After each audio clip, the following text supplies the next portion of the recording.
ಪಾಂಡವಪುರ ತಾಲೂಕಿನ ಹಿರಿಮರಳಿ ಗ್ರಾಮದ ನಿವಾಸಿ ರಾಮಕೃಷ್ಣ ಎಂಬುವರ ಪುತ್ರ ಎಚ್.ಆರ್. ಯಶವಂತರವರು ಕಾಣೆಯಾಗಿದ್ದಾರೆ.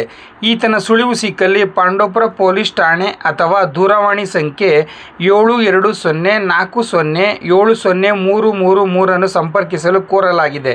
ಈ ಸಂಬಂಧಪಟ್ಟ ಪಾಂಡವಪುರ ಪೊಲೀಸ್ ಠಾಣೆಯಲ್ಲಿ ಪ್ರಕರಣ ದಾಖಲಾಗಿದೆ. ಎಚ್.ಆರ್. ಯಶವಂತ ಮತ್ತು ಹಿರಿಮರಳಿ ಗ್ರಾಮ, ಪಾಂಡವಪುರ ತಾಲೂಕು, ಮಂಡ್ಯ ಜಿಲ್ಲೆ. ಅವರು ಮನೆಯಲ್ಲಿ 5:20 ಗಂಟೆ ಮನೆಯಲ್ಲೇ ಇದ್ದರು. 5:25ರಿಂದ 6 ಗಂಟೆ ಒಳಗೆ ಮನೆಯಲ್ಲಿ ಇಲ್ಲವರಿಂದ ನಮಗೆ ಇಲ್ಲಿವರೆಗೂ ಇನ್ಫಾರ್ಮೇಷನ್ ಸಿಕ್ಕಿಲ್ಲ. ಮತ್ತು ಪೊಲೀಸ್ ಸ್ಟೇಷನು ಎಲ್ಲ ಎಫ್.ಐ.ಆರ್ ಮಾಡಿದ್ದಾರೆ, ಎಲ್ಲ ಆಗಿದೆ. ಆಮೇಲೆ ಇಲ್ಲಿ ಇನ್ನೂ ನಮಗೆ ಎಲ್ಲೂ ಸುಳ್ಳು ಸಿಕ್ಕಿಲ್ಲ.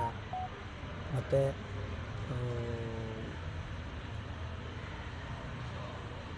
ನಮ್ಮ ಟಿ ವಿಯಲ್ಲಿ ಬಂದು ನಮಗೆ ಬೇರೆ ಕಡೆ ಎಲ್ಲ ಇದ್ದು ಸಿಕ್ಕು ಆ ಥರ ಒಳ್ಳೆಯದಾಗಿದೆ, ಅಷ್ಟೇ ಸಾಕು ಅಂತ ಕೇಳ್ಕೊತೀವಿ.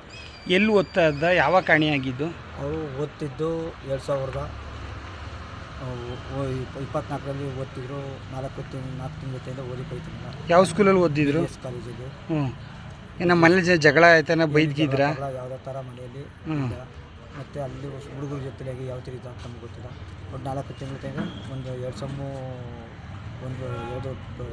ಎರಡು ಸಬ್ಜೆಕ್ಟು ಫೇಲ್ ಆಯಿತು ಅಂದ್ಬಿಟ್ಟು ನಾನು ಕಾಲೇಜ್ಗೆ ಹೋಗಲ್ಲ ಅಂದ್ಬಿಟ್ಟು ಬಿಟ್ಬಿಟ್ಟ. ಸರಿ ಬಿಡಪ್ಪ ಅಂದ್ಬಿಟ್ಟು ಬೆಲ್ದಾಪುರ ಮಾಡ್ಕೊಂಡಿದ್ದ. ಈಗ ಮನೇಲಿ ಜಗಳ ಇಲ್ಲ, ಹಬ್ಬ ಚೆನ್ನಾಗಿ ಮಾಡೋಣ, ನೀಟಾಗಿ ಏನೋ ಯಾವುದೇ ಥರ ತೊಂದರೆ ಇಲ್ಲ ಇದ್ದವರು ಮನೇಲಿ ಈತಿರಿ ಫೋನು ಮನೆಯಲ್ಲೇ ಬಿಟ್ಬಿಟ್ಟು ಮತ್ತು ಬರೀ ಕಾಲವೇ ನೋಡ್ಕೊಂಡು ಹೋಗ್ತಾರೆ. ಎಲ್ಲ ಕಡೆ ಹುಡುಕಿದ್ರಾ? ಎಲ್ಲ ಕೆರೆ ಬಾವಿ ಎಲ್ಲ ಹುಡುಕಿದ್ವಿ. ಈಗ ಪೊಲೀಸ್ ಸ್ಟೇಷನಲ್ಲಿ ಕಂಪ್ಲೇಂಟ್ ಕೊಟ್ಟಿದ್ದೀರಾ? ಅದಕ್ಕೆ ಮತ್ತು ಅವರು ಮೊಬೈಲು ಕಾಣಿಕೆ ಮೊಬೈಲಲ್ಲಿ ಫೋನ್ ನಂಬರ್ ಟಚ್ ಮಾಡಿ ನಮಗೆ ಗಮನ ಕೊಡ್ತೀವಿ ಅಂತ ಹೇಳಿ ಇನ್ನೂ ಕೊಟ್ಟಿರೋ ಕಾಯ್ತದೆ. ಯಶವಂತ್ ಎಚ್.ಆರ್. ಎಲ್ಲೇ ಇದ್ದರೂ ಮನೆಯಲ್ಲಿ ಗೊಂಬೆ ಮತ್ತು ಇತಿಹಾಸ ಎಲ್ಲ ಅಳ್ತಾ ಕೊಟ್ಟವ್ರೆ. ಎಲ್ಲೇ ಇದ್ದರೂ ಮತ್ತು ತಾಯಿ ಊಟನ ಮಾಡಿದ 3 ದಿವಸದಿಂದ ಎಲ್ಲೇ ಇದ್ದರೂ ಬಂದ್ಬಿಡಪ್ಪ ಅಂತ ನಿಮಗೆ ವಿನಂತಿ ಮಾಡಿಕೊಳ್ತಾಯಿದ್ದೇನೆ.